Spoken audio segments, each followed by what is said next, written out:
What's up everybody, it's Online here, and welcome back to another video. And I think it's no secret that some of my favorite games of all time are PlayStation exclusives. Whether that would be The Last of Us with a great story, Ratchet & Clank being downright fun, or Uncharted simply having some of my favorite characters in gaming, but they all share one thing, and that's quality. And that's something I also can't say for all games in recent memory. Many of these games have been greenlit for a sequel, with The Last of Us Part 2 and Act 2 to give a recent example. But this video is to cover those that didn't, and still deserve one. Making this list was hard, but fun, as some of these games took me way back into my early years of gaming and my childhood. That being said, this list only includes games that I have played. Sorry Resistance fans, I've heard the games are great though. The only criteria for this list is the fact they had to be sequels and also only released on the PlayStation platform. So yeah, I guess that's all I have to say. Enjoy the list. Starting the list off, I think The Order 1886 really deserves a sequel. Ready at Dawn's first PlayStation 4 game was hated on by many, but others saw it as a decent game that could be greatly improved on with a sequel. That's the exact same thing I see in The Order. What Ready at Dawn really needs to focus on this time around is more of a gameplay emphasis while still keeping a great story. Combine that with the great lore and atmosphere that the series already has established, and you're looking at an already better game.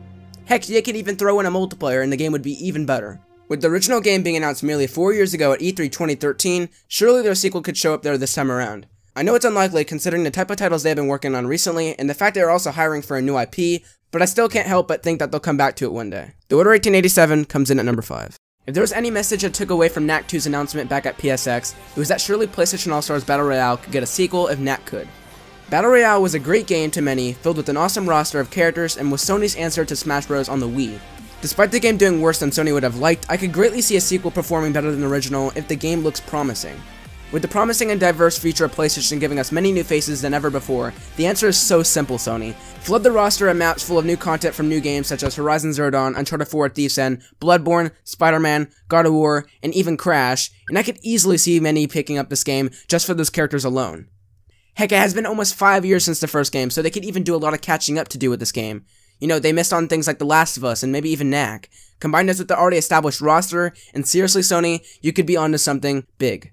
At this point, all they have to do is make the game actually fun, and not have that super mood bullcrap from the first, and well, this game's already gonna be freaking amazing. With E3 over a little month away, and with the various rumors of a sequel being worked on, I can't help but feel excited. I think it's safe to say that back in 2010, I didn't play many games besides Uncharted 2, Arkham Asylum, and LittleBigPlanet, and that was just for the sole reason that I wasn't really exposed back to many games back then. One of the few games that I was actually exposed to was ModNation Racers, and man was I happy to, because the game was such a blast to play. Whether that was customizing my character to look just like iconic PlayStation characters, or racing through user-created tracks, the game kept being fun. The game just had a sense of charm to it that I don't really see in Gran Turismo, or even Drive Club, and it actually got me to try making my own racetracks, which I really do in these type of games. It's honestly one of the many PS3 games that makes me wish that PS4 had backwards capability. And of course you can't forget the infamous Kevin Butler ads. Not like a junkyard sofa! Wrong! Wrong is so right, it's wrong, right? I think so. No, you know so. But seriously, they were pretty great. I could honestly go on for hours with the amount of enjoyment this game provided to me, but I'll just keep it to this. With no hints to a sequel, I understand this sounds like a reach, but you know, if they ever decide to come back to one of their exclusives, this would be one of my top choices. Bloodborne is considered to be one of the greatest PlayStation 4 exclusives to date, and it's such a shame I didn't get into it sooner. The creators of Dark Souls and Demon Souls really hit the nail in the coffin, with some even saying it's their best game to date. With the initial reveal of Bloodborne back at E3 2014, From Software sure isn't afraid to show off their games on stage, and I sure hope this year is also the case. It's not every year that the hype you feel for a game gets fulfilled completely, or even succeeding in this case, and that's only the case for a few developers to me. Seriously, remember when Bloodborne was codenamed Project Beast? Look at it today. With From Software currently working on 3 projects, I don't think if is the question, but more on when. What am I saying? I still need to finish Bloodborne, but if From Software can capture the gameplay and mysterious vibes from the original, I'm all in for 2. While I played many games on many different systems before the PlayStation 3 era, it wasn't really until I got an actual PS3 where I fully got into gaming and YouTube.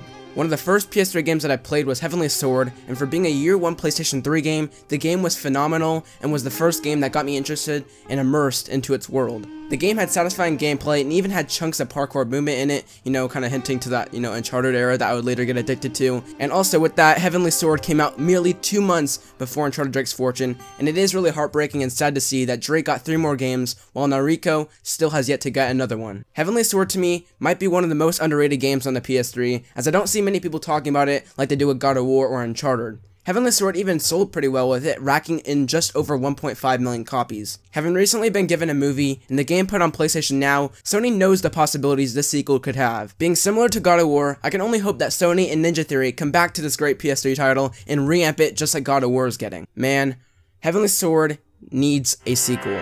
Thanks for watching my top 5 PlayStation exclusives that I think deserve sequels. Do you agree with my list, or do you have any other games on your list instead? Make sure to write them in the comments down below, because I know there's a ton of exclusives that I didn't even mention in this video that I'm sure could start a discussion. With gaming events like E3 and PSX coming over the horizon, do you see any of these games actually getting sequels or seeing the light of day? Let me know. Make sure to like this video as well if you enjoyed it, and subscribe if this is the first video of mine you have yet to see. This has been Online, and I'll see you all in the next video. Peace out.